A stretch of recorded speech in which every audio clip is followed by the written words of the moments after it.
है best anchor person senior analyst Pansota साहब को शामदीद कहते हैं। पंसोटा साहब, एक बड़ी अहम चीज़ जिसके हवाले से हम आपकी लीगल ओपिनियन चाहते हैं कि ये वज़ीर आज़म की नाअहली का फैसला आर्टिकल 62 के तहत हुआ है, क्या ये ताहयात नाअहली के ज़मरे में आएगा या 18वीं तरमीम के बाद कुछ लीगल माइंड्स ये भी बात कर रहे हैं कि जी 5 साल की मैक्सिमम नाअहली होती है, जबकि फवाद चौधरी साहब ने डाइस पर आकर 10 साल की नाअहली अनाउंस की है। सूरत हाल हकीकतन आईनी कानूनी एतबार से है क्या?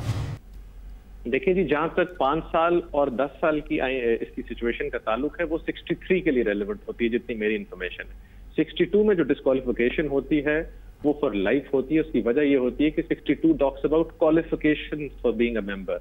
सो अगर ये डिक्लेयर कर दिया जाए कि आप सादिक और अमीन नहीं रहे तो उसमें जो डिस्क्वालिफिकेशन इंटेल की जाती है वो फॉर लाइफ है, जो कि एटलीस्ट मेरे नॉलेज में है।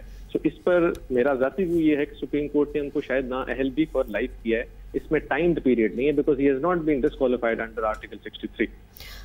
ये हमें ख्याल से हमारे नाजरीन के लिए भी हम वजाहत कर दें, क्योंकि कैपिटल टीवी जो है सबसे पहले हमने ये चीज़ ब्रेक की नाजरीन के नवाज शरीफ ना सिर्फ नाअहल हुए हैं बल्कि ताहयात नाअहल हुए हैं। और अब हम आपको इसकी कंफर्मेशन भी दे रहे हैं कि आर्टिकल 62 का जब इत्तलाक किया जाता है तो बैरिस्टर अहमद पंसोटा साहब हमारे साथ मौजूद हैं, कानूनी माहिर हैं, और उनकी राय के मुताबिक आर्टिकल 63 जो है ये 5 से 10 साल की जो आईनी मुद्दत है डिस्क्वालिफिकेशन की उस हवाले से, ताहम 62 के तहत जब नाअहल किया जाता है तो वो ताहयात नाअहली होती है। वजीर आजम नवाज शरीफ ताहयात नाअहल हो गए हैं। पंसोटा साहब, इसका मतलब ये है कि ना तो पाकिस्तान तहरीक इंसाफ, फवाद चौधरी साहब खुद भी हालांकि मतलब वो पेशे के एतबार से वकील हैं, और ना मरियम औरंगजेब साहिबा, सब यही बात कर रहे हैं। मरियम औरंगजेब साहिबा कह रही है वजीर आजम चौथी बार वजीर आजम होंगे, और वो फवाद चौधरी साहब कह रहे हैं कि जी 10 साल तक जो है वो नाअहल होंगे। तो मेरे ख्याल से दोनों साइड्स को नहीं पता कि हुआ क्या है उनके साथ।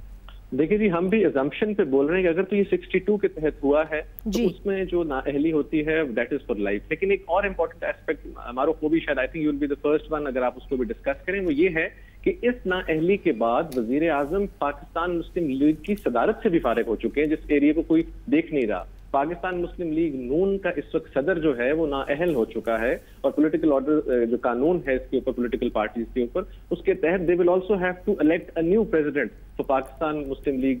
पंसोटा साहब, ये बड़ी अहम आपने बात किया, मैं चाहूंगी इसको आप जरा थोड़ी तफसील से बयान कीजिए कि क्या पीपल्स जो रिप्रेजेंटेशन एक्ट है रोपा, इसके तहत ही ये मामला देखा जाता है कि अगर एक शख्स जो है वो मुंतखब ओहदे से फारिग हो जाता है, डिस्क्वालीफाई हो जाता है, नाअहल करार दिया जाता है, तो फिर वो पार्टी रुकनियत के ऊपर उसके क्या मुज़मरात साबित होते हैं?